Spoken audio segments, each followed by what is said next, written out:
Welcome to the Megyn Kelly Show, your home for open, honest, and provocative conversations.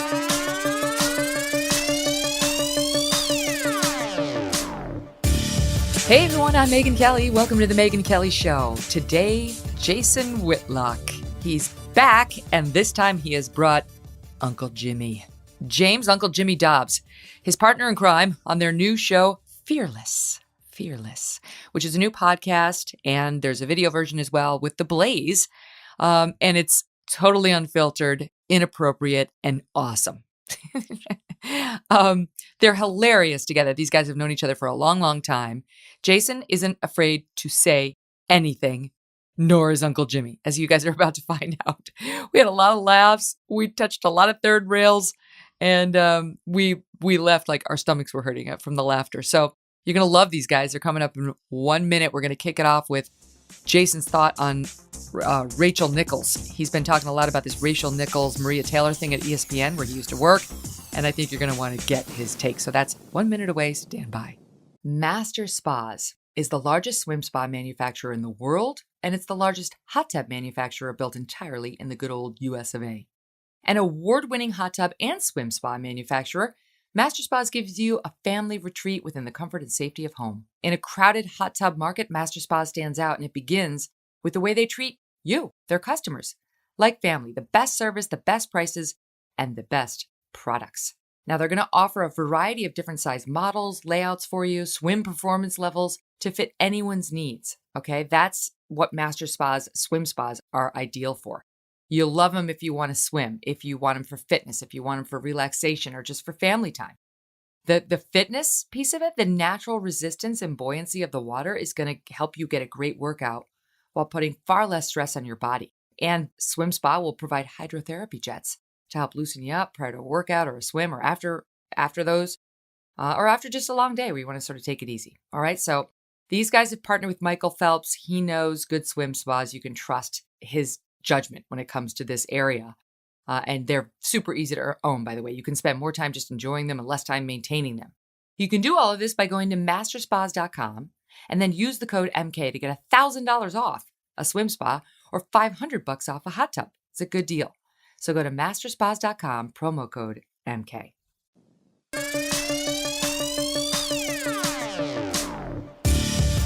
Let's start with the latest news out of the world of sports. This story was made for you, Jason.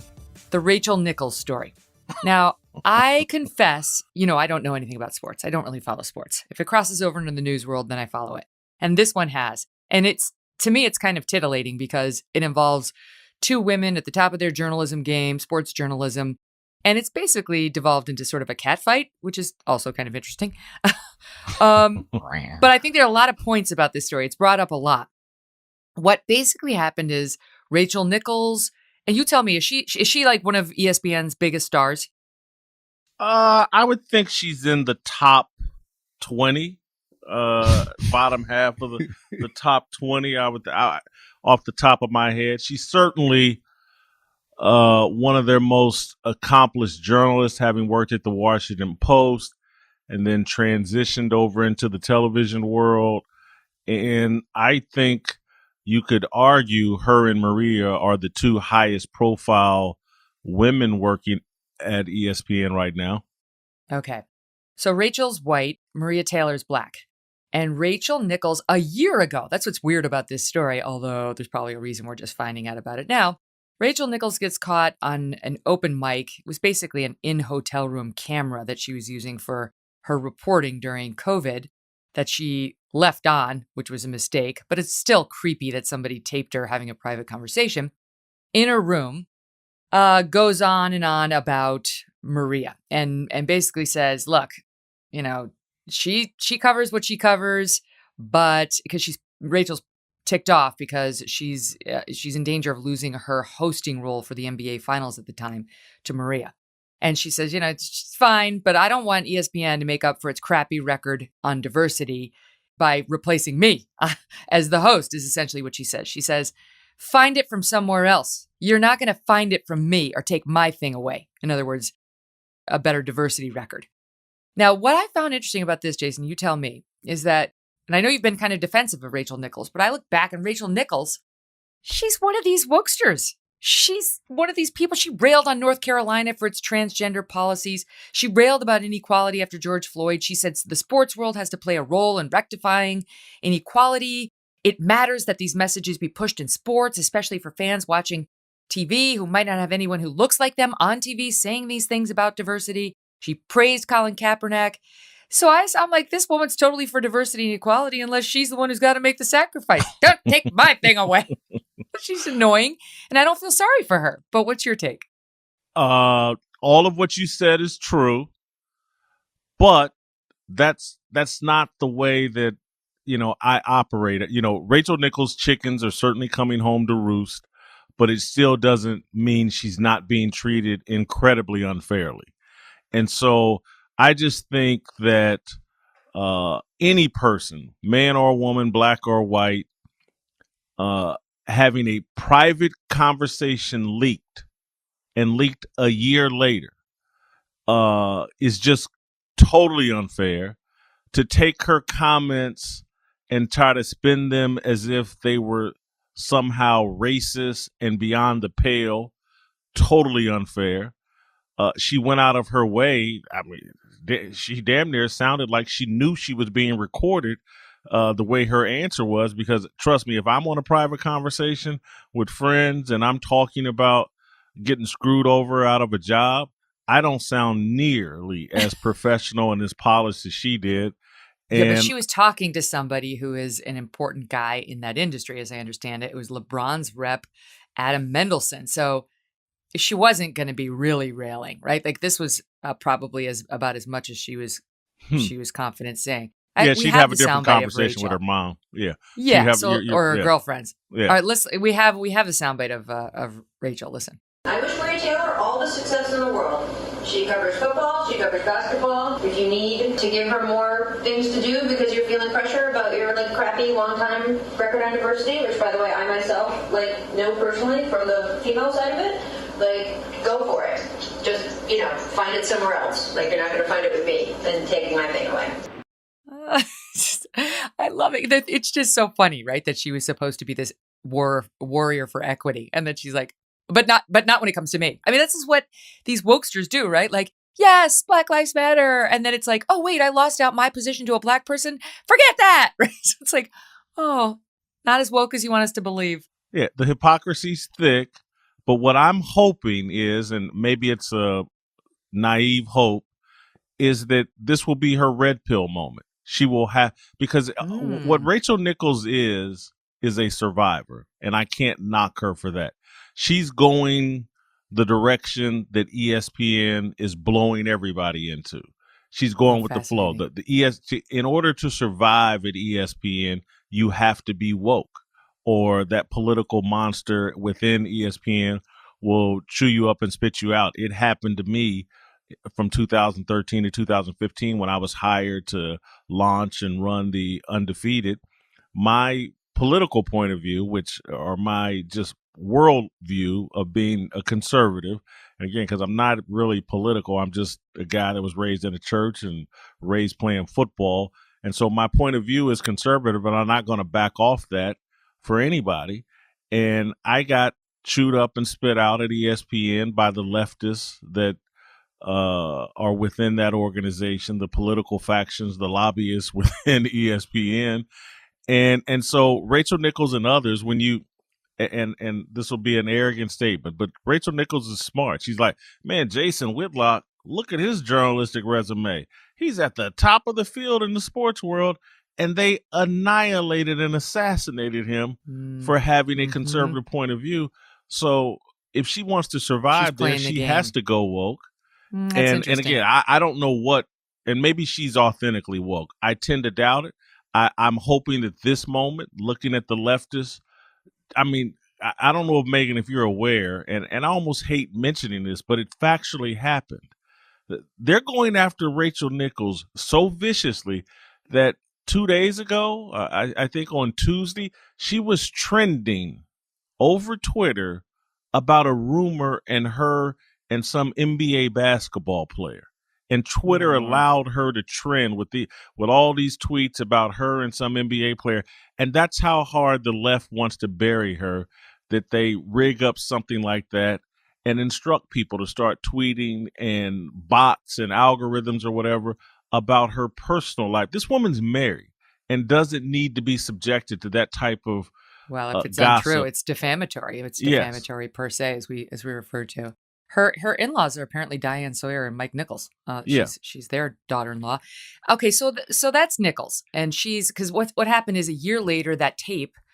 What happened was somebody saw her in her hotel room. Somebody at ESPN saw her making the comments, heard her surreptitiously because they weren't supposed to be looking at her, make the comments, and took a video of it, and then leaked it, I guess, to Maria Taylor and maybe others because it made its way around ESPN. It's very disconcerting for any woman to find out that somebody's been looking at her in her hotel room without her knowing. And I don't care that it was a camera ESPN gave her. She may have forgotten to turn it off properly because this wasn't something that, she certainly didn't. She had a reasonable expectation of privacy in that hotel room by herself. Anyway, but let's spend a minute on Maria Taylor because at first I was like, well, I'd be ticked off too if I were her and somebody was saying my advancement was due to my skin color or my lady parts. But the more I looked into Maria Taylor, I'm like, she's not that sympathetic either. She's somebody who's been out there. I don't know. You tell me, Jason, but I feel like she's been extremely woke. And I think she's been playing this behind the scenes because that tape didn't leak to the New York Times until a week ago, right before Maria Taylor's contract negotiation, where she's asking to be paid. They offered her a $5 million deal reportedly. She wants $8 million, which is what Stephen Smith gets. And people in your world, the sports world, are saying she's not worth that. And it's pretty interesting that it came out right as she was having the negotiation. I think Maria Taylor is as calculated and conniving as any person, man or woman, in the media business. I think that she has been using race as a weapon for more than a year now to climb up the ladder. She makes $1 million a year right now at ESPN. They offered her $5 million. She said no. She wants $8 million, the same as Stephen A. Smith. At a time over the last 2 years where ESPN has been slashing everybody's salaries, men and women. Hannah Storm got her salary slashed. Trey Wingo, other people, Mike Golick, all these white men, people getting run out of ESPN because the salary cuts are just way too big. Kenny Mayne, I could just go on and on and on. Everybody taking pay cuts. She wants $7 million more dollars. Wow. And was offered $5 million. She's not worth $5 million. She compared herself to Stephen A. Smith. She plays a different position than Stephen A. Smith. To give you a football analogy, Megyn, and I'm not sure if, anyway, to give you a football analogy, it's like Stephen A. Smith plays quarterback and Maria Taylor plays center. It's a valuable Uncle position. Jimmy, he correctly does not have faith in my football knowledge, but that I understand. Okay. His instincts are dead on, but I got that. And so let me walk you through what Maria Taylor has done over the past year through the New York Times and other places. When Drew Brees defended the national anthem before the 2020 season, after Reverend George Floyd Martin Luther King Jr. III got assassinated, Drew Brees defended the national anthem, and Maria Taylor went on ESPN and savaged Drew Brees, basically accused him of being a racist. The guy said nothing wrong, certainly didn't need to have his reputation impugned in that manner, smeared in that manner. But all the left media applauded it. Oh, look at Maria go. She really held Drew Brees accountable. Wait, Jason, we have that. I cut that because I've seen you talk about that, so I thought you might mention it. We've got her soundbite. So just to refresh the audience, Drew Brees came out, was asked about the kneeling during the national anthem right after George Floyd. And he said, look, I don't support anybody disrespecting the flag. When I see the flag, I think about my grandpa who fought in World War II and, the sacrifice that was made. To me, the flag's a symbol of unity. That's what he said. And then he came out and begged for forgiveness. It was pathetic and a massive turnoff. But he came out and begged and said he was so sorry. And her reaction to his apology was long and unforgiving. And here it is in part.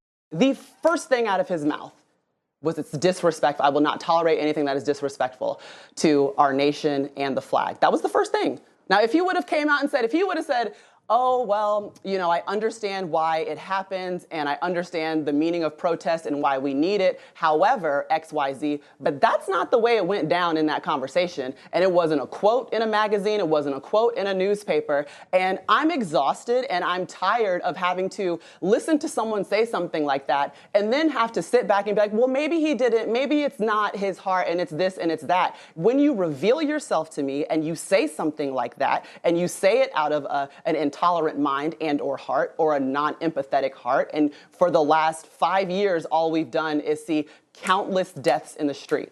My patience left my body when I watched George Floyd take his last breath. So if that didn't affect you and make you want to reassess the way that you're going to address a question that includes racial injustice in our country after you watch that man die in the middle of the street, something's off. I don't know if it's your heart. I don't know if it's your mind, but I don't accept either of them anymore. All of that's a load of shit, Megyn.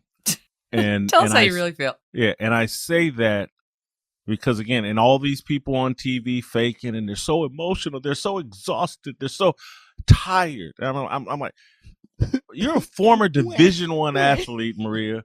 I'm an overweight 50-year-old guy. I'm not exhausted and tired, and I'm gonna just tell you why. It's like I had a relative that I helped raise, who I was close to, who was killed by police in 2012 in Indianapolis, Indiana. I know how George Floyd's family feels. I paid for my cousin's funeral. I helped raise him.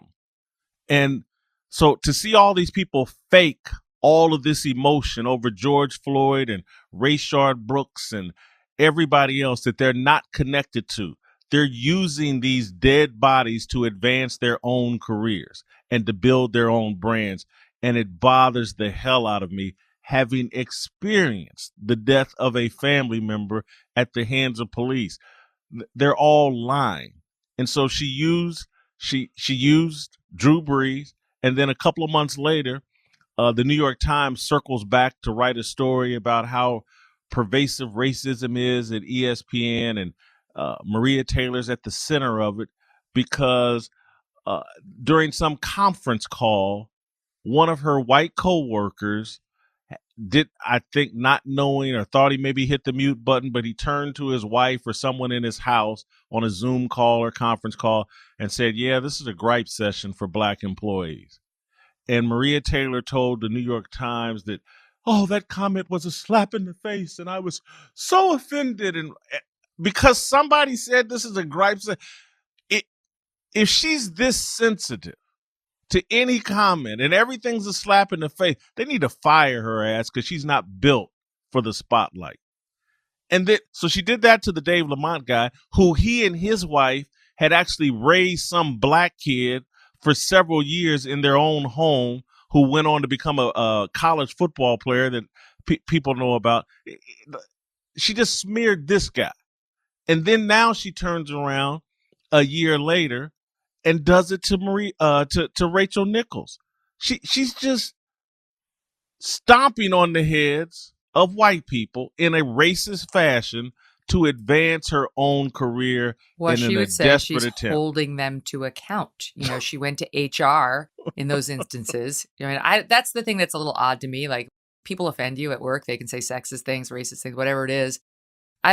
To run to HR is the new thing, where you've got to go tell mommy and daddy and get the person in trouble for an insensitive comment. Or the Rachel Nichols thing was like, all right, she was on tape in a hotel room. She didn't know. It was a private conversation. And, it also appears she runs to the press, right? It's like she literally did it in the case of the Drew Brees apology. And I would say, even though she didn't give the New York Times a comment on the record when they broke this story a year later. And by the way, Rachel Nichols has now been booted from the coverage of the, I guess, is it the NBA finals again? Mm-hmm. She's out altogether, and Maria's in charge.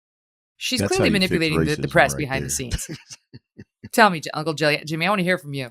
No, I just simply said that's how you fix racism right there. That's how you HR. correct it. You correct racism with some more racism. That's the way we get to the bottom of this problem. Let's find a racist act to correct the racist act. That's how we get to unity, as Drew Brees said when he looks at the flag. Unity. I just don't think any of against it. The other people. is racist, and I don't think America promises you protection from insensitive remarks, and you get to decide what's insensitive. No one else does. And I'm just sorry if someone that I work with said, "Man, Whitlock's overweight," I'm just, maybe that is a bit insensitive, but trust me, it's not going to stop me from doing my job. If someone, look, if her boss had said, "Man, we gave her this job because she's black." What if I just walked up and said, "Ooh, Jason, you have a terrific body"? Would you go to HR? Would you be like, "I know he lying. That hurt my feelings. You know damn good and well I ain't got no terrific body." Passive aggressive. You might have a lawsuit, bro. Yeah, well, I just, the whole thing is offensive to me, and to sit around and act like that black employees at these media companies or any of these companies must be kept in a bubble to be protected. You got to walk on eggshells around. I'm just trying. Who wants to work with Maria Taylor? Anything you say can and will be used against you. She's like a police officer. I thought she's the gonna read number you one rule her of the game was the mic is hot. Yeah. I thought that was the number one rule of the game. She's reading her Maria rights or Miranda rights or whatever. No, to everybody. that's what they're going to change it to, the Maria rights. The Maria rights. Anything you say can and will be used against you in the court of public opinion and human resources. Until I do something which wrong. is a very unforgiving place right now. But here's my last point I want to ask you about on this, because I do think it's interesting. So Maria's been out there, talking about Black Lives Matter, railing on Drew Brees. She's been sort of a social commentator for the past year plus. And she's also, we learned from the New York Times article that just hit, coincidentally, just as their contract negotiation is up, that she's been pushing for more black hires at ESPN, essentially saying that race should be a factor in hiring and promotion. And then when someone is caught on camera saying behind the scenes, her race may have been a factor in her getting this job that Rachel Nichols had, she gets deeply offended. Now, I understand why she was upset. Like, I think I'd be ticked off too, because I'd say, "Oh, it was my talent that got me here, not my skin color, not my gender." But I also see why it happened. This is sort of the downside. We saw this when Joe Biden said, "I'm picking a black woman to be my VP, if I get the nomination." And then he picks Kamala Harris. And it's like, I think Kamala Harris failed us on woman. that one. What? But my point is, like, better than that, Joe. He set her up. No, I'm just saying he set her up for people saying that her race and her gender were factors. How can you say they weren't factors when he didn't say, "I'm going to pick the smartest person I can find"? He said, "I'm looking for the right lady parts and the right skin color." And you know what? I'm just going to take a guess that Kamala Harris probably doesn't care if you say her race and gender were a factor. She's the vice president. She doesn't give a damn what you think. She's in a great role. So I don't know. It's kind of dicey. Like, if you're going to take a position publicly to push for more hires of color, or hires of women people, then when it happens, there's going to be some questioning of the basis for the hire. Yeah, you're thinking logic and reason are important to Maria Taylor and her contract drive that she's on. She doesn't want logic and reason to enter into this equation at all, because if logic and reason enter in, they're going to pay her about $1.5 million. They're going to give her about a $500,000 raise and say, "Maria, keep giggling and laughing and flirting with Jalen Rose on air and shut the hell up." If logic and reason had anything to do with this. And so she's making illogical arguments. She doesn't care that she's pushing ESPN, hire black, hire black, hire black. And Rachel Nichols and everybody else overhears that with or without a tape. Everybody knows that's what Maria Taylor and others are doing. And so when Rachel Nichols hears that and says, "Yeah, they took Maria's advice and these other people campaigning around here to hire black, hire black, hire black," but now we're offended that's being thrown back in our face. It's a joke. We love to holler, "Hire black, hire black, hire black," until somebody hires somebody to replace our black ass, and then we want to start crying. Yeah. Until then, Black Lives Matter. Until you start messing with mine. Yeah. We're no different than Rachel Nichols, is basically what you're saying. Up next, we're going to talk about this football player, Carl Nassib. He's come out as gay and got all this media attention, and sort of it was celebrated by many as brave. What does Jason think about it? And we're gonna get into this discussion about how some people really feel the need to declare their sexuality these days. Willow Smith, polyamorous. Andrew Cuomo's daughter, who cares about her sexuality, but she wants you to know. We take that up next. Today's podcast is sponsored in part by Credible.com. Homeowners, listen up. If you need cash for things like paying down high interest debt, making home improvements, or a college education, you could get the money you need with a cash out refi through Credible.com. Because of today's starting home values, the amount of cash you can pull from your home could be higher than ever. And rates are so low that many homeowners who refinance are saving thousands on interest. On Credible.com, you can compare personalized rates from multiple lenders, all in one place, making it easy to find the best deal on a refinance. It only takes 3 minutes, and it does not impact your credit score at all. Rates are near historic lows right now, but they could rise at any time. So visit Credible.com today to see what you qualify for. That's Credible.com. Message from Credible Operations, Inc. NMLS number 1681276, www.nmlsconsumeraccess.org. Not available in all states. Terms apply. Refinance, get cash out, save on interest. Visit Credible.com. Let me ask you about another sports story, and that's Carl Nassib, right? Is that how you pronounce his last name? Yeah. Nassib, Nassib. Nassib. All right. You know, we'll me and sports. You guys are going to walk me through it. That's how much we know about him. Honestly, I know nothing other than I know he's openly gay. He announced that he's gay. And you've said, Jason, that he looks more like Colin Kaepernick than like a Jackie Robinson. Why? Because he's an opportunist. And he's another guy in a contract situation that stuck his finger in the air and was like, oh, my God, the wind's blowing this direction. Let me come out of the closet and use this as a ploy. Yeah. And use this as a ploy to improve my contract leverage. He's third string right now on the Raiders. No one had heard of him. No one was talking about him. He's on his third different team in 5 years. He's 27 years old. The Raiders' defensive end position is stacked with guys they've either paid, recently signed, or recently drafted. And so he's in the second year of a 3-year contract.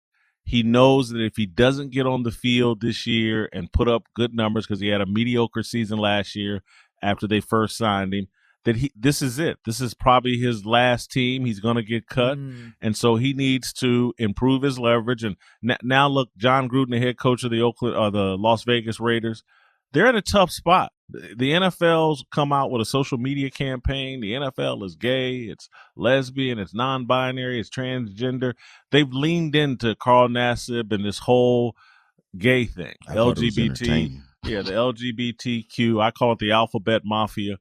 They added another letter. They just recently added an. Yeah. I can't keep up. It's enough letters. You got to come up with a whole new moniker at this point. BLM's a part of the alphabet mafia. Long as PIA I ain't in there. Yeah. CIA, NAACP, HNIC. Who can keep up? Oh man, Rachel, I think so. They've leaned. So the NFL has leaned into it. Yeah. I see your point. He's looking for a payday. It's a money. He's looking to force his way onto the field and up the depth chart. And John Gruden, the head coach, is under some pressure. If they don't play this celebrated gay athlete, that's not a great look for the NFL or John Gruden. If they decided to cut, hey, he's not good enough to make the team, that's not a good look for the NFL or the Raiders. They have no choice but to keep him on the roster and play him, or they're going to get smeared. I have a question for you, Uncle Jimmy. How is this our business, right? How is this our business? Why is everybody declaring their sexuality? Willow Smith, the daughter of Will and Jada, comes out and says, I'm polyamorous. Man, I'm like, what does that mean? So I look it up. Polyamory is the practice of having multiple romantic partners at the same time with the consent of all parties, meaning you're not monogamous with any one person. My mama said that was a hoe. Special. Stop it. Okay, then there's That's how we rationalize it nowadays. But go ahead. I'm sorry. Go ahead, Megyn. I'm sorry. then there's Andrew Cuomo's daughter, Michaela, who apparently was upset that her dad was receiving too much of the press coverage and decided to come out and announce to everybody. Meanwhile, no one gives to anything about Michaela Cuomo, and said, "I am demisexual." And now I'm like, well, what the hell's that? I don't know what demisexual is, so I looked it up. Demisexual individuals only experience sexual attraction to people that they have formed an emotional bond with. How does this get a name? That's called a relationship. Yeah. Isn't that called being like pretty normal? Yes. Or ethical, moral. So if that's the Right. case, I would like to make an announcement right here on your show right now, if I may, please, Miss Kelly. I would Yes. like to announce that I would like to be now called Uncle Jimmy Doggy Dog, if I can, please. Just because, I mean, since we're discussing our sexual preference in the workplace, I mean, We're going to put it out there. I'm just saying, I don't want to, I'm gonna have, this is my coming out party. This is me now. I would like to be called Megyn Kelly Top Rider.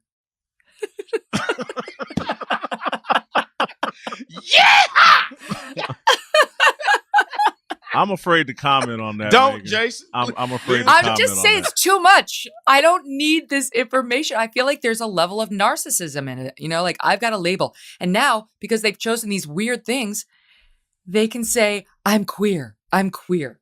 No, you're not. That doesn't make you queer. Stop trying to invent terms to make yourself sound special. Remember a time when it was offensive to call someone a queer? Remember? I mean, that they didn't that's like them to be called that, reclaiming but the now all of a word. sudden it's okay. I'm like, you like that? That's a good. No, I'm confused. I like Bobby, Sherry, sir, ma'am, Mr., Mrs. I want to go back, or maybe I thought there was a time, or we need to start a time where people just keep their sexual activities just private to their bedroom. And I don't need to know what gets you excited. And that's my problem with Carl Nassib, is that the media has reacted like, oh my God, what Carl Nassib does with his penis makes him more ethical and courageous than Jason Whitlock. And I completely disagree with that. Well, what if the argument, Jason, that, gays, typically, not as much in recent years, but typically have had a hard time in the country. They certainly aren't, prevalent, or at least out and prevalent in the NFL. And so this may make, some young kids struggling with his sexuality, feeling uncomfortable, feel more accepted and more like it's going to be okay. There is some truth to that. And I am aware from my own childhood, in terms of, I can remember kids, particularly male kids, that were more feminine than the rest of us, and the type of bullying and harassment that they experienced.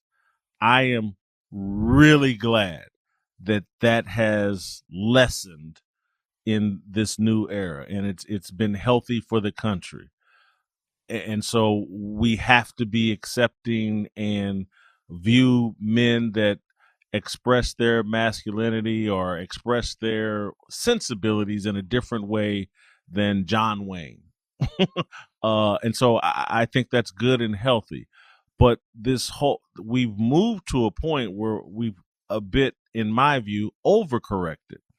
And I'll go ahead and say, try to put it in context and context and not get myself canceled. But look, I don't view homosexuality any different than I view my choice to have sex outside of marriage. They're just both sin.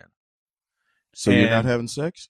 No, I've said my choice. I've had plenty of sex outside of marriage. That's my point. Yeah, that's my point. So but you see it as a sin. Exactly. It is certainly a sin. Exactly. It's certainly not something God wants me to do. I put homosexuality in the same lane, not any worse than my sin, but that's how I see it. And so, for me, have been raised in the church and having these Christian beliefs, I think, and I've made choices, sacrifices, because of my approach to life.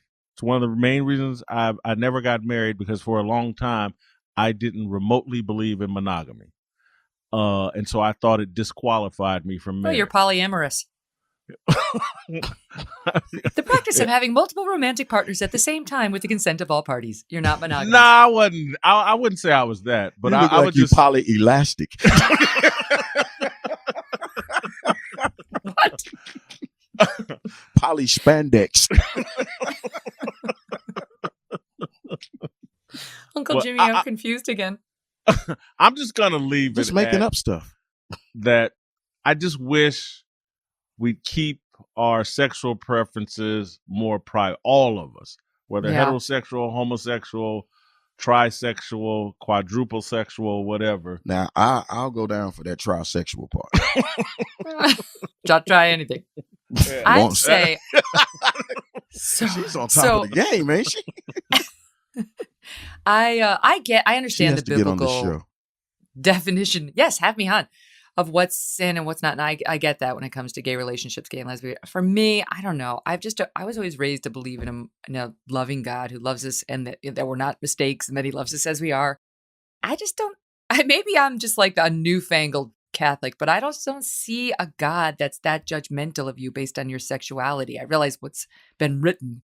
I don't. I just think I think he looks at your heart, whether you're a loving, kind person, and not what your sexual preferences are. Well, hold on, man. I think that the Bible is like a playbook for life, and that the principles expressed in the Bible, there's a reason and a logic why God, I think, believes in monogamy and sex within a marriage. I think it leads to a happier, more successful life. The wages of sin. I'll move away from sex, but it's just like the Bible preaches against gluttony, and I have a problem with gluttony. And there are complications from gluttony and being overweight, and the Bible and God want you to avoid that. And there are complications to sex outside of marriage. That's why we have, if you look at all the illegitimate kids, There's consequences. That we have running around America, and just this whole sexual freedom deal. There's complications to that. We have a lot of kids that have grown up and have never been raised because people that have put no thought into sex and having kids, and they're letting video games and grandmamas and aunties and cousins raise them, and foster care and all this other stuff. So I think there's a logic behind what the Bible preaches and what God prescribes, and we ignore it at our own peril. Well, I see your point on that. And I've said before, it'd be great if my kids would choose to be, abstinent before marriage. I doubt it's going to happen, but I would love it if they decided to go that route. But to me, it seems different than talking about people who are gay or lesbian. Is that if you are gay and you try to live as a straight person, your life is miserable. You're not happier. You could become suicidal. A lot of gay folks historically have. Conversion therapy gets unleashed on you. That makes you even more miserable. You could become a dysfunctional person if you're pushed through that, where you otherwise could lead a totally happy, well-adjusted life if you're just allowed to be true to who you are. To me, that's what God wants for us. He wants us to be true to who we are. I think that's what society wants for us, and I would say my sexual desires need to be tamed for me to live my best life. And so again, I wouldn't be, and I'm not. I don't think God is asking homosexuals to do anything that he's not asking me to do as well, as a heterosexual person who has had a lot of sex outside of marriage. That I've literally, in the past few years, as my spirituality has grown deeper, I've changed course and have been going a better direction, and I see the benefits of it in my life. But what does Can that I mean? add If something, that may, please? yeah, go Megyn, ahead. please? Go ahead. Yeah. With that statement of you, I think that's the reason, that's the importance of having God in your life early. That's the importance of having a strong spiritual and religious belief early. That's the reason you have to have values and morality early. You can't wait until you get 18, 19, and 20 and start deciding, oh, I need to learn how to say no. Because if you start having morals and values early, then you don't have to get to this part to where now God got a judge on the curb. He's like, see, I told you this was going to happen. Mm-hmm.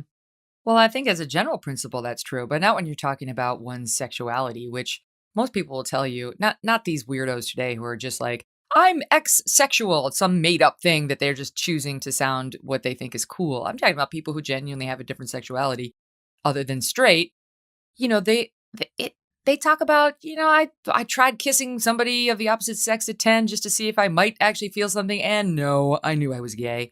They knew it. It's not like morality is going to change that for them. The way I think some of evolution in the church and certainly in society is as a blessing and a benevolence and a real sign of progress that we're loving our gay brothers and sisters and accepting them in a way we never did, in a way that was very damaging to them. Anyway, I see that you see it differently, and I've heard this, of course, having a lot of people who are much more biblical than I am. But I just, I think about my own kids, and if they turned out to be gay or lesbian, I certainly wouldn't be trying to change it, and I certainly wouldn't want anybody else to be looking at them as just, I don't know, anything other than awesome. I think that I am loving and accepting of everyone, regardless of whatever their sexuality is or sexuality issues are. The only thing I would just like, as a society, has to have a standard and a goal. And again, and we can have those without, because my promiscuity has never put me outside or made me a pariah in society.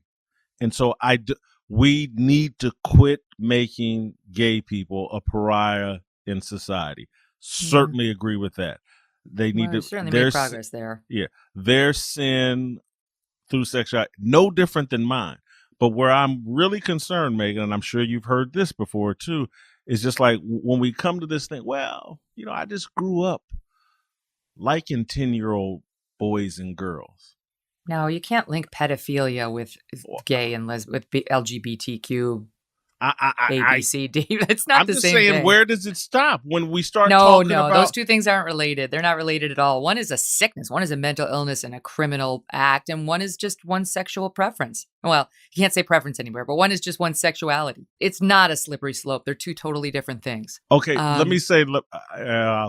I'll stop because it does get... Wait, but can I just ask you something? And if this is too personal, just tell me to pound sand. But if you're not married and you don't believe in sex outside of marriage, are you just living like a monk? I mean, you're too young, too good looking. You make too much money to be living like a monk right now. How do you handle that? No. You did not hear him, Megyn. He said that he is not without sin. Yes, I'm certainly not. He's sin. I'm making efforts to course correct.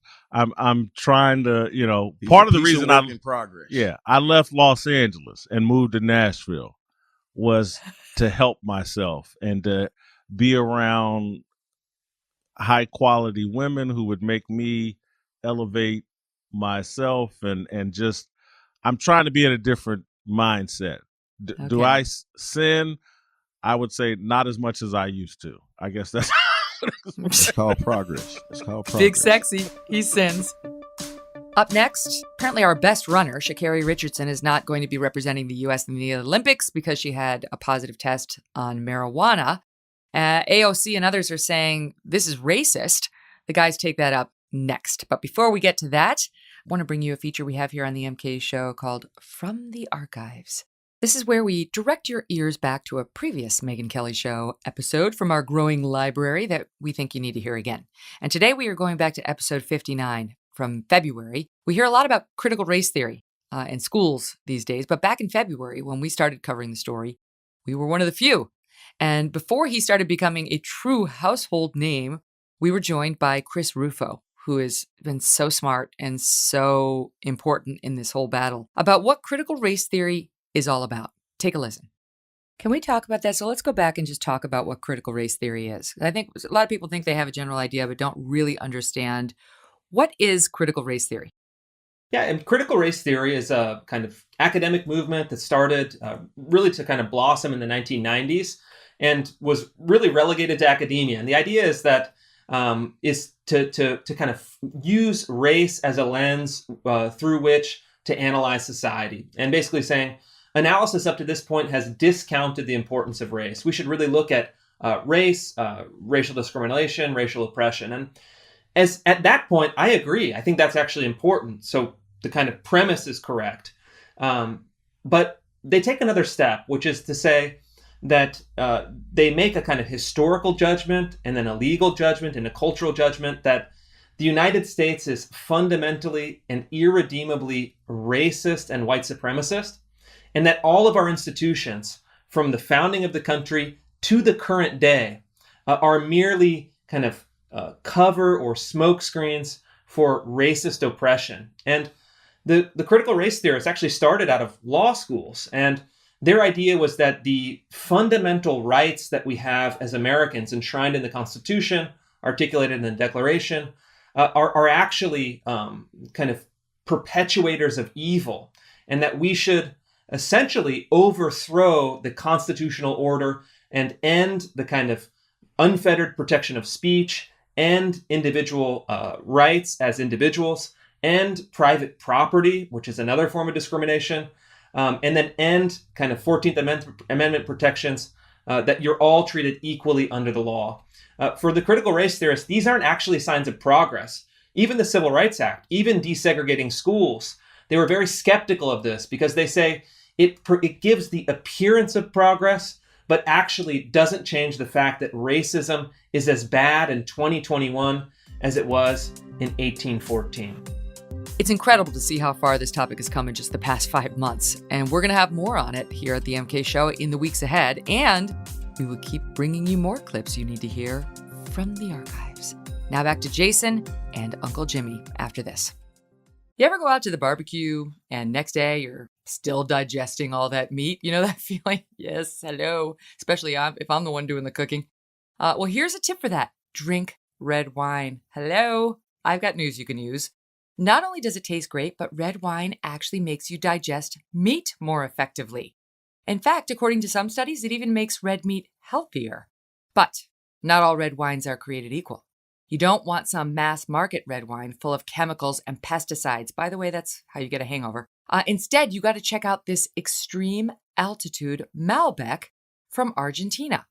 Now, extreme altitude means grapes grown at around 9,000 feet, fed off pure snowmelt, no excess chemicals, and it has notes of blackberry, leather, smoke, dark cherry. The guys over at Bonner Wines are telling me that they just got a special shipment of these wines and including one from the third highest vineyard in the world.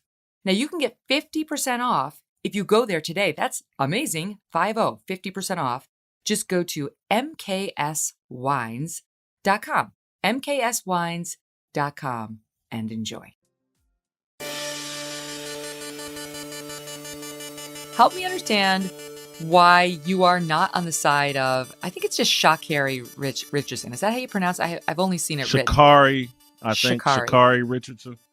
Okay, so she's apparently like our best runner, and she's not going to be going to the Olympics to represent the United States because she had a positive test for marijuana, I guess. And, them's the breaks. And Joe Biden said, yep, sorry, but them's the breaks. But there's been a lot of pushback on the internet and otherwise on this, saying it's unfair. And you've got people like AOC saying that the criminalization and banning of cannabis is an instrument of racist and colonial policy. This is colonialism, the fact that she can't race, even though the policy was pretty clear. And to her credit, as far as I can see, she is not claiming that. She's like, made a mistake, got to bear the consequences of it. But the left is saying that this is actually somehow racist and part of our colonial history. Your thoughts? The rule was pretty clear, and it's an international standard. Not everybody has America's new outlook on marijuana. Other countries, when you go all over the globe, there are different standards. And so the International Olympic Committee has to come up with a standard that works for everybody. marijuana still on the don't use list. And so I don't have a lot of sympathy. She broke the rule. I do think she's made an excuse because they keep saying, Megyn, her biological mother died. And the reason why they keep using biological, I think, is because she didn't have much of a relationship with her mother, or they would just say her mother died. And so the death of her biological mother allegedly caused her to use marijuana. I tend to not buy that. I smoked pot when I was throughout my college years, drank a lot throughout my college years. I'm not some prude or whatever. I've written as a journalist about America's drug war and the unfairness of how the drug war was prosecuted. As a sports writer, I've written extensively about this. Having said all that, we should quit acting like marijuana is harmless. And we have to understand that there's a connection between drugs and alcohol and criminal behavior. Most of the people, and I say that 60, 70% of the people that commit violent crimes are on some type of drug or alcohol mind-altering hallucinogen. And so we just need to quit acting like, oh, man, they're just smoking pot. Most of the bad decisions I made in life could be attributed to either marijuana or alcohol use. Or women. Or women. Me doing something stupid. And usually those all work in combination. Women, drugs and alcohol, and dumb decisions. For men, they all work in combination. And then the other thing I would say, Megyn, and I'm out here a little bit, but I just think they could have put her on the Olympic team to run the 4x100 relay, because her 30-day suspension will be up when the 4x100 relay comes up at the Olympics. They chose not to. Wow. And so that, to me, indicates there are potentially other red flags. Her teammates aren't rallying around her. The USA track and field is not rallying around her. That's fascinating. So maybe there's more to the story, and they may be protecting her with this story.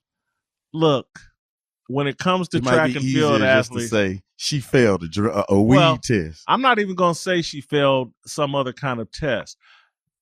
What I'm saying is your peers always know when you're doping far more than a drug test will tell you. Your peers know it. They don't have to wait on some drug test to confirm it. And to me, when they didn't put her on the track team, on the Olympic team, on the 4x100 relay, I was like, I wonder what they think. I wonder what the people know. Yeah, what they know, think, what the people that actually have interacted with her know her far better than all the celebrities and tweeters and everybody. They know her better than everybody, and they don't want her on the team, or they would have put her on the relay team. Well, I should state for the record, we have absolutely no proof, nor even any allegations that she's doping. But it's an interesting distinction. In track and field. I hadn't. Well, of course. I mean, listen. When I was at Syracuse, the athletes there, it was a Division I school in virtually all major categories. They would openly talk about how they were beating the drug test, and this is back 30 years ago, 1988 to 92. I was in college. They'd openly talk about how they were way ahead of the drug test, and of course, we've seen so much of that, Lance Armstrong and so on. So it's one of the downsides of the doping world is that they've gotten so advanced and so clever that you never know. Tennis too. My husband wrote a whole book about the tennis world. It was a fictional novel, but he had done a lot of research. And I never knew you were married. Yeah, I'm married. I'm on my second marriage. I would have never agreed to do this interview if I had known you were married. I'm joking. Jesus Lord, Jason. Come on. What were those letters you said earlier? And I thought she graduated in 2002 from college. Thank you so much for that. That's why I was. Yeah. I was just a baby. I was like a Doogie Howser. That's that marijuana that you smoked 3 times. It really does have long-lasting effects. Yeah.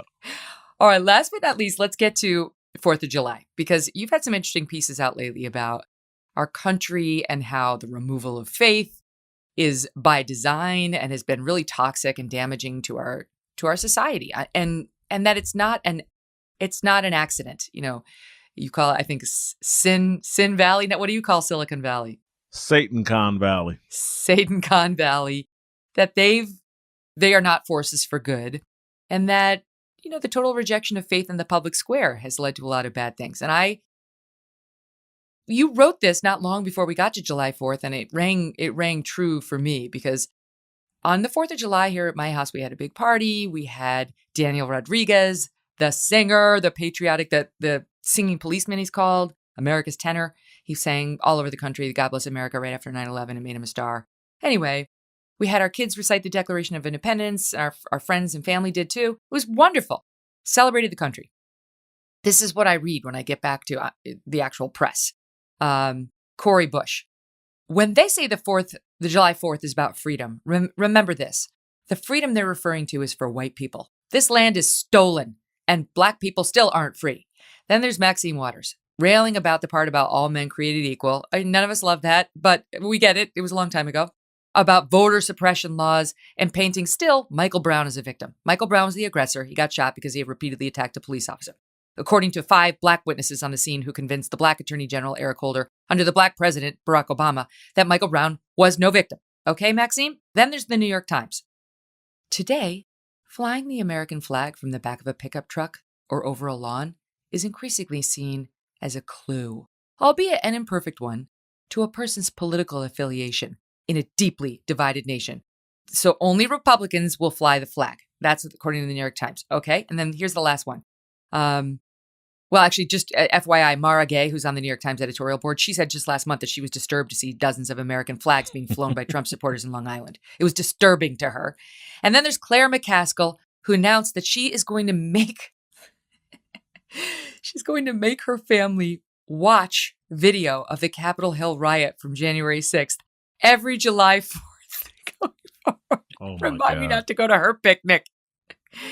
So I'd love to get your thoughts on the anti-Americanism, the belief that the flag is now just a Republican thing, and that patriotism lies in watching the Capitol riot and talking about basically reinforcing how shitty the country is. People that are involved in the retelling and reimagining of American history are doing it for the express purpose of trying to create the narrative and the belief that democracy and capitalism, our Constitution, our Declaration of Independence, our founding fathers, all failures. And it's failed so spectacularly that we need a great reset. We need to remake America and the world. And we need to make it in China's image. That is the agenda. That is the goal. These global elites and global corporations prefer China's system of government, and they want to convert us to that. The Chinese Communist Party runs China.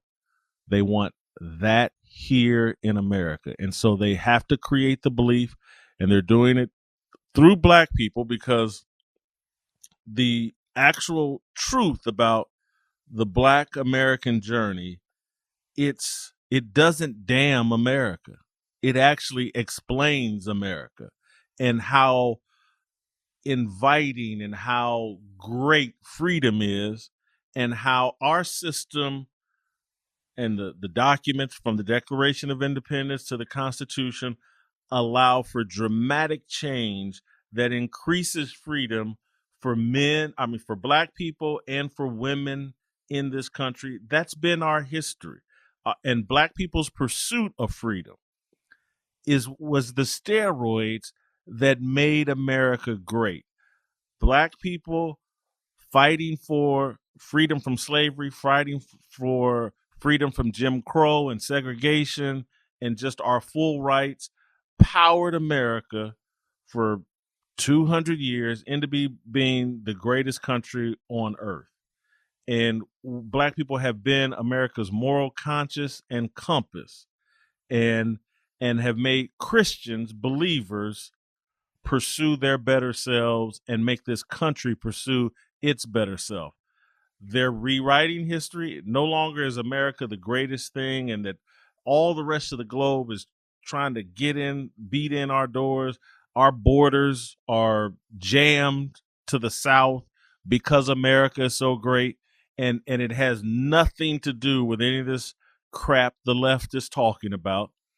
It has to do, everybody else can see the obvious freedom and opportunity here, and that's what America promises, freedom and opportunity. It doesn't promise you freedom from ever getting offended or any of this other crap that everybody thinks now America's supposed to do.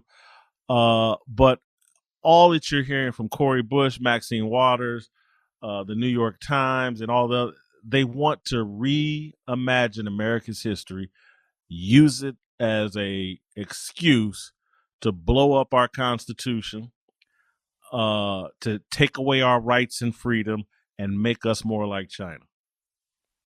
Uncle Jimmy, what would you do if you showed up at Claire McCaskill's house on the 4th of July and she started running video of the Capitol Hill riot, January 6th? I'd probably ask her what was next. Is she going to show the autobiography of Roots? Roots? Is that... Roots, yeah, the TV. I mean, Right, what's next? What's the next movie? I mean, Great. what are you going to do next? Black Panther? What? I mean, that I like how you went to Black Panther, another fictional story, because this insurrection thing is a fiction. Bunch of unarmed people. It was man, not you an better shut. You insurrection. saying Wakanda ain't real? Yeah, Wakanda's not real. Man, you better get the hell. See, that's why black people It's don't as like phony as the insurrection. you. Man, get out of here. It's as phony as the insurrection. Wakanda forever, damn it. What a bummer. Honestly, like, can you imagine? Just like, let's pick And he says any Black bad Lives chapter Matter. in our country's history, put it on camera. All right, so I got to talk about you guys because last time we had you on, Jason, you were solo, but there is a reason that Uncle Jimmy is with us right now, James Uncle Jimmy Dobbs, and that's because you two are co-hosts of your new podcast, which is called Fearless. I love it, Fearless with Jason Whitlock. Did Uncle Jimmy not make it into the title of the Fearless? Or did somebody short form my packet I did here? not tell her to say that, Jason. It's a contract What's up with dispute. that, Jimmy? It's a contract Did not dispute tell her to say that. that, you know, at some point, Uncle Jimmy will probably release some kind of private phone conversation that we had or I had with somebody and blackmail me into putting his name in the title. Oh, no, There I should be a got little video, asterisk. buddy. I got video. Oh, Remember the Tybo era when everybody, I got video, you and Billy Blanks.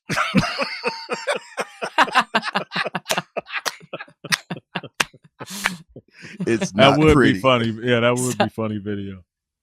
So how did you guys connect? When I was working in Kansas City, I hosted a local radio show called Jason Whitlock's Neighborhood. It's a morning radio show.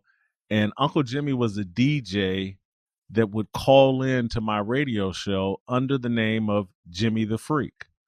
And this Didn't have to say that. Yeah, this had to be 20 some odd years ago. 30. And so Jim was this character that called into my radio show, and you know, Jim considered himself a ladies' man, and he worked at some nightclub called the Firelight, I think. Did I get that right, Jim? That's right. Yeah. Firelight Lounge. Yeah, Firelight yeah. Lounge. 18th and Parallel, Kansas City, Kansas.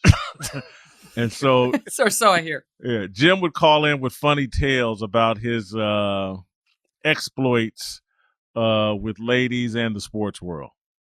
Jim is not worried about sin. That was in a previous life. Okay. You're reformed now. That's where prayer and forgiveness come in at. And support I think checks. it's fun. That's exactly. So you connect, you had a chemistry. And so what made you partner up, Jason, on when you were launching this new show? And it's with The Blaze, I should say. There's video too, so they can get you in whatever way they want to get you. And I love Glenn, so yet another great hire by him. What made you say, you know what would add to this? I want to bring back Jimmy. I want a partnership there. Well, you have to remember Jimmy, in how many years ago? 3 years ago, Jim was still in Kansas City, Kansas. He was This is a true story. yeah, he was a sergeant. I worked in law enforcement for 17 years. I worked. Yeah, Oh, a nice. sergeant in you. the sheriff's department in Kansas City, Kansas. And I decided I was going to bring him on to my television show at Fox Sports to play the role of my uncle on my talk show, Speak for Yourself. And people thought I was crazy. and People thought I was crazy. yeah, people. Well, you were crazy, so they were, but they thought I was crazy for wanting to do this. The guy works at a jail. He gonna crack jokes on TV now? What are you talking about? And so I had to twist arms and beg, and eventually they allowed Jimmy to come on to move out to LA and appear on my TV show, Speak for Yourself. He did a great job there with me for 2 years. And then I left and went to Outkick, and Uncle Jimmy stayed back. What a friend. And continued to work on Speak for Yourself. And I told him, I was like, look, man, when I get into my new thing and I get my show up, I'm going to bring you to Nashville to work with me again. And we'll continue the, that I got nice. this narrative. I got this uncle that beats me up and cracks jokes on me and puts me in my place. And I'm kind of known as a bully. My shtick is I'm a bully. And so Uncle Jimmy is the guy that bullies me back. He bullies you. Okay, I get that. So now, Uncle Jimmy, how did you get into this? Like, how did you find your way? Was the opportunity of calling into Jason's show your first public appearance? Is that First the of all, first it wasn't radio you Jason's did? show. Jason always tells this story and says it was his show. It Well, wasn't called it his Jason show. Whitlock's Neighborhood. Until after you got hired. Before then, it was just a show that was caller driven, and then suddenly he came aboard and took over the show, and that was it. And no, you felt you were overlooked for the role?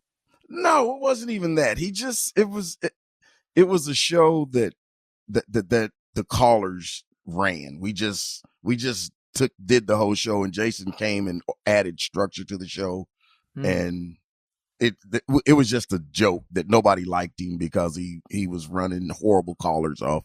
Jason doesn't like small talk, so people would call and say, "Good morning, Jason." He'd just hang up on him. That is true. That reminds me of when I was doing the O'Reilly Factor when I was at Fox. I was coming up young in my career. You'd sit down on the set with Bill, and you have to shoot the shit a little before the segment starts, right? You come in during the break, and you're waiting for the top of the show or what have you. And I'd say, "How's it going, Bill? How you doing?" And he'd say, "I'm the same, Kelly. The same." Sounds like Jason. I'm not real big on small talk, Jim. Okay. But I'll say this about Jason, the friendship with Jason and I, truthfully. It was a friendship that Jason saw that, he saw that I was working in at that time. Yeah. I was working as a DJ. And a carpenter, right? I was sanding hardwood floors. Yeah. I was, but I was also trying to be a wannabe comedian. And I think the thing that Jason did, let me just say this. Jason was a friend of mine that I looked at, and instead of looking at him like everybody else and trying to find faults in him, I looked at him. He was somebody that I looked up to. He was somebody that I said, I wish I could do that. And after trial and error and finally learning a few things, and Jason trying to get me to understand, Jim, you can either advance and be with me, or you can stay in that nightclub like everybody else in my daddy's nightclub and everybody else in our neighborhood. You can either stay in that neighborhood or you can advance with me. And it required some changes that I had to make in my life. It required some different thinking that I had to make. And, Jason just had this thing, and I just want to say this real quick. It was just always a case of, Jim, when I make it, I'm going to come back and get you. You always hear that story of two friends and one leaves, and I'm going to come back and get you. Well, the time came, and he came back and got me, and I was conducting roll call on Wednesday, and on Monday I was on TV. Wow. Oh, I love that story. So, you tell me, because this is an interesting background in Jason. And when I see him, we're going to pretend he's not here for the moment. When I see him, I do see somebody who's fearless, because it's not easy to speak out in the way he does about this stuff. So we don't see eye to eye on, the position about gays and lesbians in the country, but it's a conversation that we can have. It's okay. It doesn't cause me to demonize him or want to demonize him, but he gets demonized. He gets demonized for his stance in particular on, Black Lives Matter and defending our country and going after the sports leagues for being in bed with China. And everybody wants to diminish him for that. And it's much, much harder to be a black man and say these things, even than to be a white woman and say these things. You're going to get called names either way. But he doesn't seem to give a flying fig if you're going to say bad things about him. And I really admire that. So has he always been like that?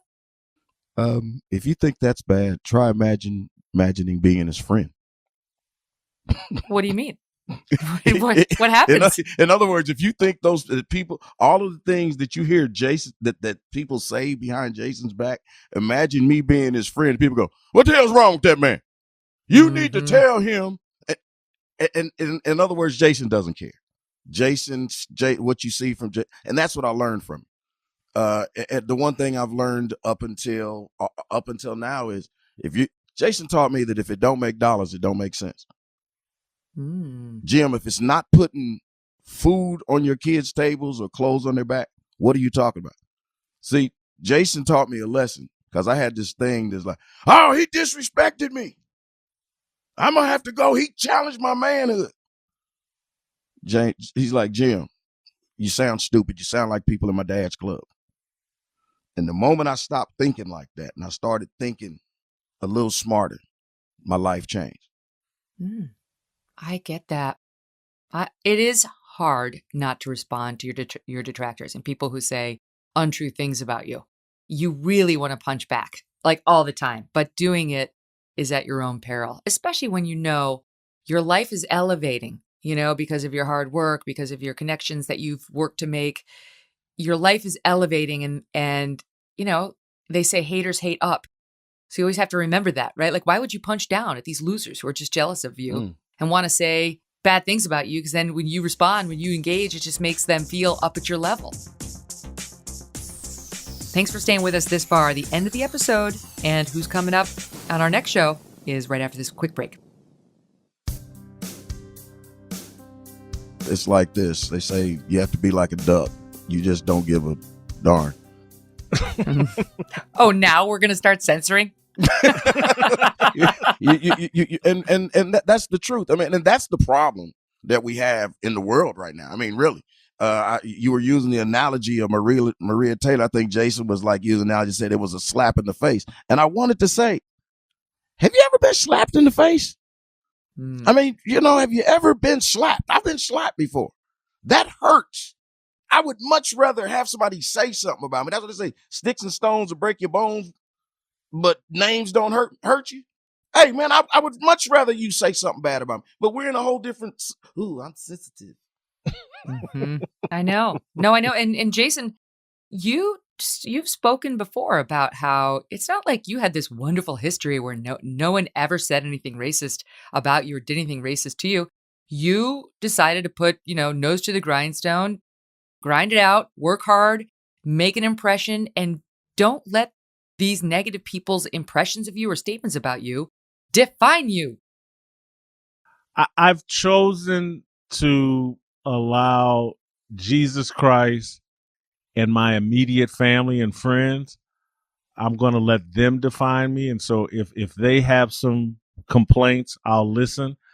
Outsiders and just people that aren't happy with their life, I just don't have time for that. And so I wrote a recent piece, I think, about, some of the things that happened to me early in my Kansas City Star career. At the Kansas City Star, yeah. And I just, you start arguing with stupid people and it distracts you from the work you need to do to maintain success and be more successful.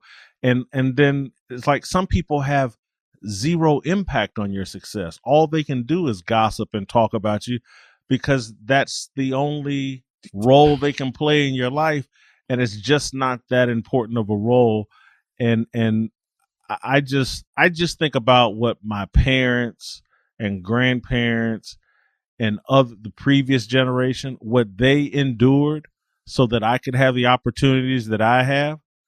And it just, nothing, the resistance I face just doesn't compare. Rachel Nichols gossiping about me on a phone has no impact on my life. It has no impact on Maria Taylor's life. Rachel Nichols isn't denying Maria Taylor any opportunities. Maria Taylor's been fast-tracked her whole career at ESPN. She's been given nothing but opportunities. And at 34, ESPN was willing to pay her $5 million a year I'm trying to do the math. I wasn't making $5 million at 34. Your legs Same. don't look as good as her legs look either. I was just, come on now. My damn ESPN Well, you can't- is crazy. They ain't damn crazy. You know, Uncle Jimmy, you can get in trouble for that now, too. Did you see the thing with Boris Becker? Boris Becker was commenting on Wimbledon, I guess, and they showed one of the players' wives. Some guy lost to Djokovic, and the guy who lost to him has a girlfriend, not a wife, I think, just a girlfriend. And Boris Becker said she's pretty. They were showing her on camera. And there's this blowback, like, you're inappropriate. How could you? It's like, who are these people who think they speak for all women by saying what's offensive and what's not? If somebody wants to call me pretty, go for it. Now, look, if I'm in the middle of, like, Can I interrupt you? doing a presidential debate, it'd be nice if you commented more on my intellect, but I don't care. I like to be called. It's absurd. I don't know who these feminists are who think that they're doing us some kind of a solid. What if the camera would have went on her and he would have said, "Holy shit, she's ugly." Then what would it have been? Oh no. Listen, the Women in Sport, I just looked it up. The Women in Sport and Perception Agency, okay, unclear. They say they've worked for decades to change sporting culture, including to end the objectification of women. When two men are comfortable talking about women in this way, never mind on live TV, it shows there is still more to do. We need everyone to understand how this impacts on women and girls, how it makes them feel. Well, you don't speak for me. It makes me feel good if you want to call me attractive. Shouldn't we be inspiring the next generation of girls to play sport rather than talking about what women look like? All right, dumbasses, she wasn't playing sport. She was sitting in the bleachers watching her boyfriend play. And by the way, if you go to this woman's social media, every single picture of her is of her in a bikini looking sexy into the camera. She has no problem with you calling her pretty. So shut up, women in at sport. the bottom of this, please. I'm just saying. I like to go back and check your facts. Go ahead. It's research. Fact checker, yeah, on that. Yeah. Everything's banned. But, you know, your point about Maria Taylor, it's a good one. And what if she had said, what if the Kayla, what's her name, Johnson had brought her the tape. Maria looked at it and said, I understand. It sucks to get demoted. Anyway, off I go to my major position that I've replaced Rachel in. Yay! Yay me! There you go. And then she just kicked ass. You know, I mean, that would have been the way to handle it, in my view, the classiest way. And instead, she made a thing out of it. Rachel went to HR. Rachel Nichols has now apologized. She refuses to accept the apology. She won't return any of Rachel's calls or her texts. She won't even speak to her. She said Rachel can't appear on her show at all. The NBA Finals that Maria is hosting. Rachel can't be on the show. ESPN taped Rachel Nichols' mini reports and put them on anyway so that they wouldn't have to have any interaction and Maria wouldn't have to actually look at Rachel or talk to Rachel. And then Maria felt slighted by that she even appeared on. I mean, my God, get over it. It's like, this is a tough industry. People are going to throw elbows right in your eye and you've got to be able to forge forward. Ooh. You know what this is, Megyn? Here it goes. And I didn't originate this comment. A friend of mine, Greg Couch, that appears on my show. This is Nancy Kerrigan, Tanya Harding in the broadcasting booth. That's all. That's what this is. Yeah, it's true. Sometimes one competitor tries to club the other. Yeah. And, you know, the best revenge is to just go out on the ice, skate well, and get a medal. Yes. There you go. Right? I think Maria Taylor's Tanya Harding and Rachel Nichols is Nancy Kerrigan. And I always, I always favored Nancy Kerrigan. I can't say that, to be honest with you. I'm softening on Tanya. Always bothered me. Her teeth always bothered me. Interesting. Yeah, I know what you mean. There's a big showing of the front teeth there and the smile. But didn't you soften on Tanya Harding after the I, Tanya movie? No, I don't think. I think was that the release porn video she put out? But no, that was starting. I softened Robbie. on her after that one. After I saw that shit, I softened on her.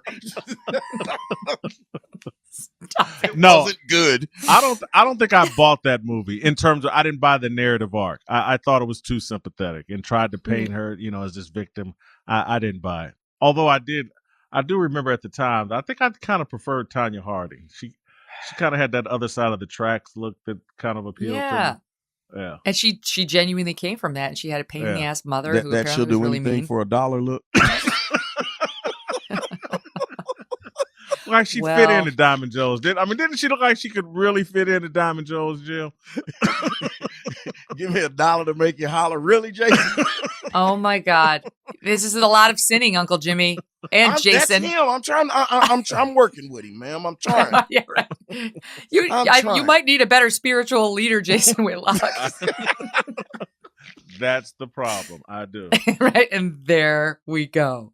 Well, this is going to be fun to listen to and watch, you guys. I see why it's worked so well. You're so fun. I love you listening to you guys together. And so far, it's kicking butt. So keep rolling with it and keep on coming back. It's been a pleasure. And I've guys. heard you commit to coming on my show. 100%. That's going to do it for this show. You guys want to tune in on Monday because we've got comedian Chrissy Mayer. She is a Trump-supporting female comedian. Boom. Need I say more? She's going to be interesting. And she is hilarious. So I can't wait to talk to her. That's Monday. In the meantime, go ahead and subscribe to the show right now. We're adding all these fun elements to the show starting this month. So you're going to want to make sure that you've subscribed and that you download the show and give me a review. Would love to hear from you. Getting lots of comments, which I still read every single one. It's super fun for me because I do feel connected. I feel like I know you better. And give me some 5-star reviews if you're feeling generous and kind. And in the meantime, have a great weekend. See you Monday. Thanks for listening to The Megyn Kelly Show. No BS, no agenda, and no fear. The Megyn Kelly Show is a Devil May Care media production in collaboration with Red Seat Ventures.